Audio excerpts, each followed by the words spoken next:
La Renault 12 fait partie de ces autos à l'histoire tentaculaire et au parcours mouvementé. Parfois inattendues, ces identités auront été multiples, de la familiale rustique au break 4x4, en passant par d'improbables spécialités roumaines concoctées par le Dacia de l'autre siècle. Cependant, et de façon paradoxale, la 12, la plus mythique, la plus désirable, la plus recherchée par les collectionneurs d'aujourd'hui, fut aussi de son vivant l'une des machines les plus dédaignées et les plus incomprises de son temps. Il s'agit bien sûr de la version Gordini, et il n'est pas inutile d'explorer le destin atrophié de cette étrange automobile, dont les caractéristiques ne connaissent pas d'équivalent dans la production de l'ex-Régie Renault.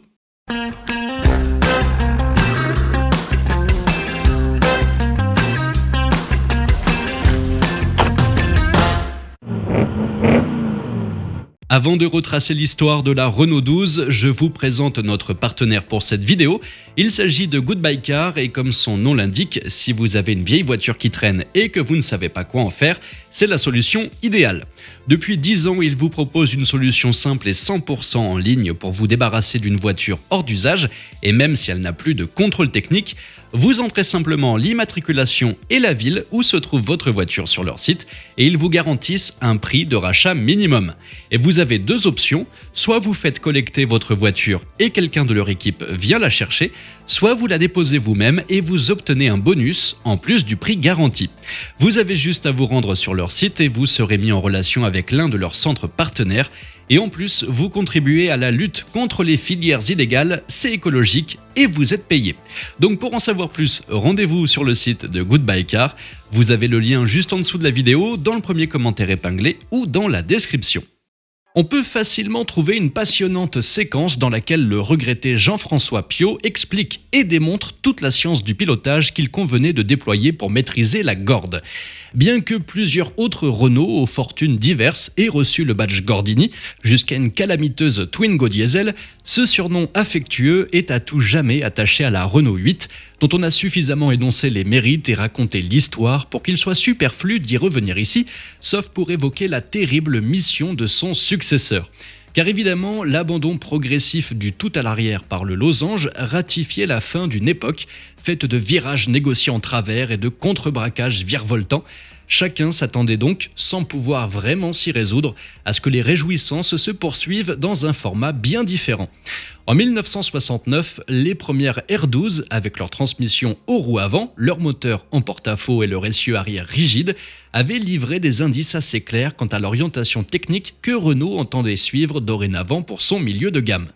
Il faut bien en convenir, un tel préambule ne pouvait que consterner les amateurs de pilotage tels qu'on le comprenait à ce moment-là, la notion même de conduite sportive semblant à tout jamais incompatible avec la traction.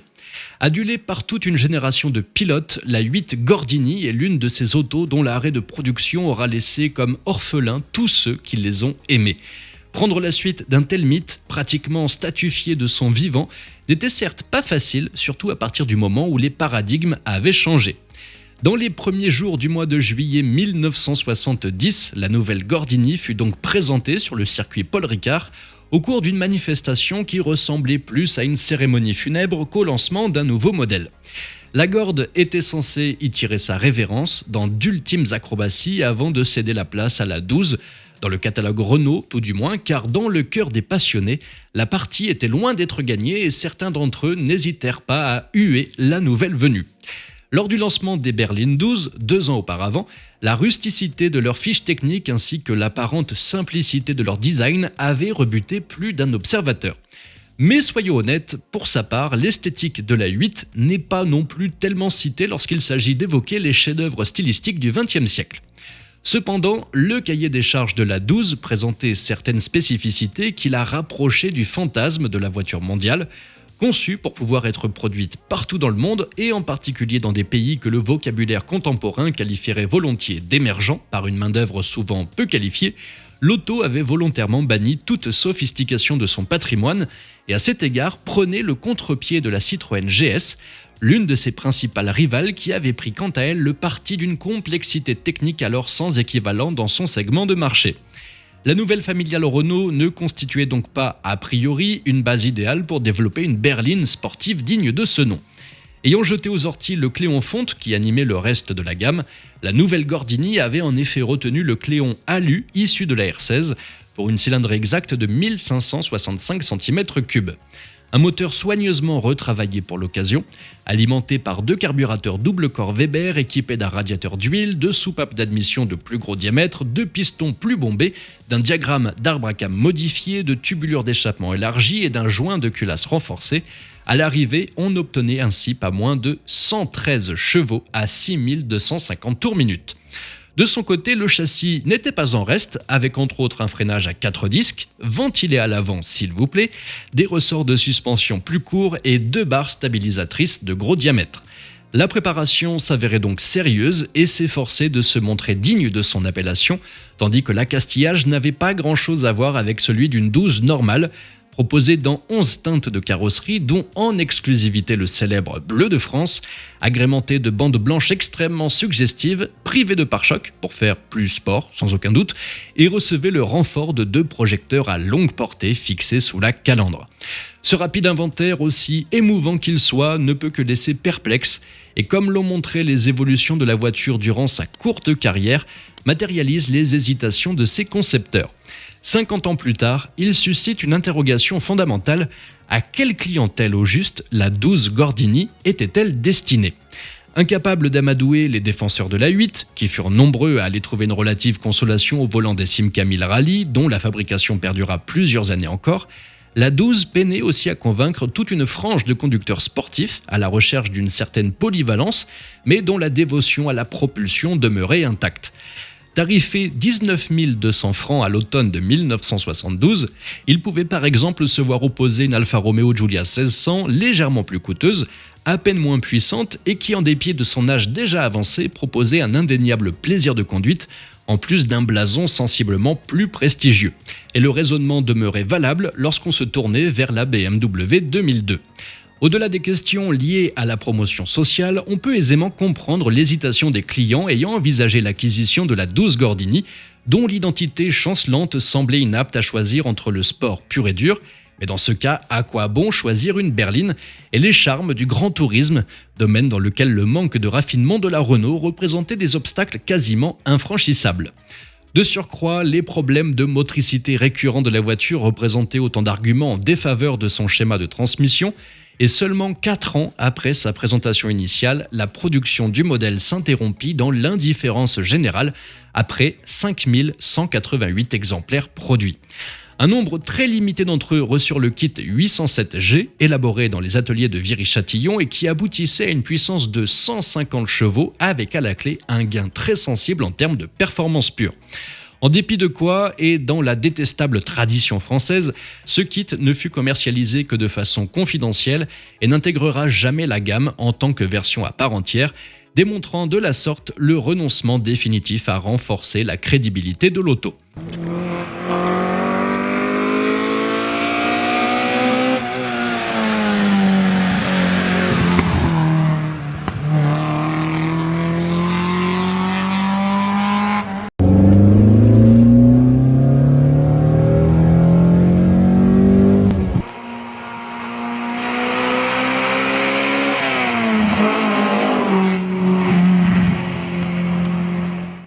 Avec le recul du temps, le fait que la production de la 12 Gordini ait cessé peu de temps avant l'apparition de la première Golf GTI peut difficilement être considéré comme une coïncidence.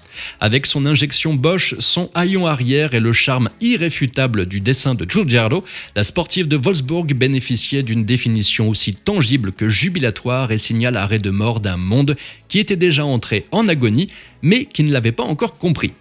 Radicale pour les uns, aseptisée pour les autres, construite sur une base technique dépourvue d'envergure, la 12 Gordini était probablement périmée avant même sa commercialisation. Et en définitive, il est permis de penser qu'à l'époque où elle figurait au catalogue de son constructeur, son principal handicap ne fut autre que sa dénomination, synonyme d'un héritage bien trop lourd à assumer. Sans doute un acronyme moins connoté, comme GTS par exemple, lui aurait épargné bon nombre de reproches. Avec un moteur qui ne déméritait pas, 4 vraies places, un coffre digne de ce nom et des qualités dynamiques à la hauteur, elle aurait pu, bien avant la 21 Turbo, incarner ce qu'aurait dû être une berline sportive française. De nos jours, il en reste une auto vivante, pointue, très imparfaite à certains égards. Il faut notamment se battre avec une direction camionnesque et dont le moteur demande à être sans cesse cravaché pour donner le meilleur de lui-même. Il n'empêche qu'elle vaut infiniment mieux que sa réputation. Bien des amateurs ont fini par s'en apercevoir et sa cote s'en ressent. Il faut désormais compter 20 000 € au bas mot pour acquérir un bel exemplaire. Et saviez-vous qu'en Argentine, il avait existé une Renault 12 Alpine? Cette version, en effet, se trouve être une vraie rareté avec seulement 493 exemplaires produits entre 77 et 80.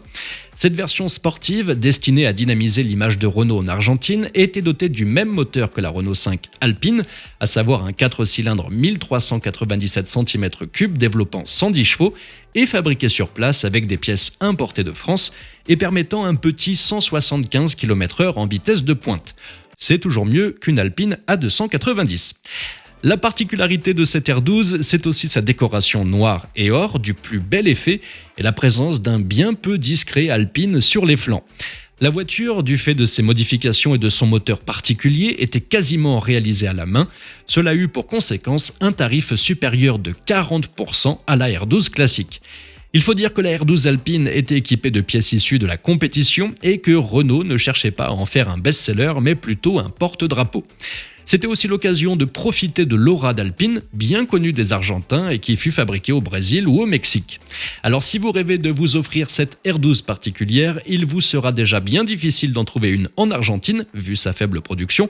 Alors en Europe, n'en parlons même pas, puisqu'il semble que seuls 19 exemplaires auraient foulé notre vieux continent. Alors, bonne chasse! Et vous connaissiez-vous cette version Alpine? Dites-moi ça dans les commentaires. Merci d'avoir regardé cette vidéo en collaboration avec Goodbye Car. Si vous avez une vieille voiture dont vous souhaitez vous débarrasser, rendez-vous sur leur site pour obtenir un prix de rachat minimum. Vous trouverez les liens juste en dessous de la vidéo.